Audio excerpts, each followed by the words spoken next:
সাংবিধানিকভাবে নিশ্চিত করার লক্ষ্যে বাংলাদেশে ৬০টি সংসদীয় আসন নির্ধারণ করে সংখ্যালঘুদের সরাসরি ভোটে সংখ্যালঘুদের জন্য ৬০টি আসন সংরক্ষণ করা। ধর্মীয় সংখ্যালঘুদের স্বার্থ ও অস্তিত্ব রক্ষায় অনতিবিলম্বে সংখ্যালঘু সম্প্রদায়ের দীর্ঘদিনের দাবি নিম্নলিখিত ৮ দফা অনতিবিলম্বে বাস্তবায়নের জন্য সরকারের পক্ষ থেকে যথাযথ উদ্যোগ গ্রহণ করা হোক।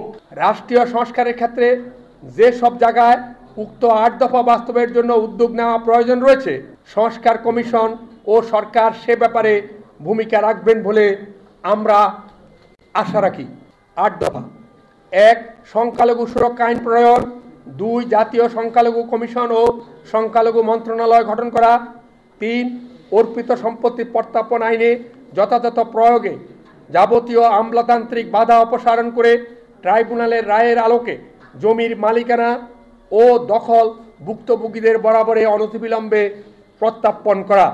বিগত ৭ দশকের অব্যাহত নির্যাতন, নিপীড়ন, বৈষম্যের কারণে ধর্মীয় সংখ্যালঘু সম্প্রদায় অগ্রসমান জনগোষ্ঠী থেকে অনগ্রসর জনগোষ্ঠীতে পরিণত হওয়ায় বিদ্যমান সংবিধানের ২৮(৪) অনুচ্ছেদের আলোকে বাংলাদেশ জাতীয় সংসদের ধর্মীয় জাতিগত সংখ্যালঘু জনগোষ্ঠীর যথাযথ প্রতিনিধিত্ব সাংবিধানিকভাবে নিশ্চিত করার লক্ষ্যে বাংলাদেশে ৬০টি সংসদীয় আসন নির্ধারণ করে সংখ্যালঘুদের সরাসরি ভোটে সংখ্যালঘুদের জন্য ৬০টি আসন সংরক্ষণ করা।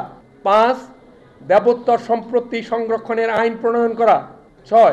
বৈষম্য বিলোপ আইন প্রণয়ন করা। ৭. পার্বত্য চট্টগ্রাম চুক্তির যথাযথ বাস্তবায়ন এবং ৩. পার্বত্য জেলা পরিষদ আইন ও পার্বত্য চট্টগ্রাম আঞ্চলিক পরিষদ আইনের যথাযথভাবে কার্যকর করা। ৮.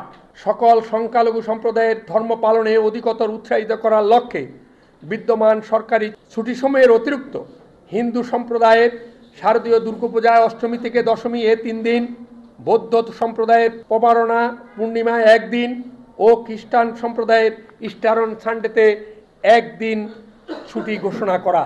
সব শেষে বলতে চাই, ধর্মীয় জাতিগত সংখ্যালঘুরা আজ ঐক্যবদ্ধ সাম্প্রদায়িক সহিংসতার বিরুদ্ধে অধিকার ও মর্যাদা প্রতিষ্ঠায় এবং অস্তিত্ব রক্ষায়।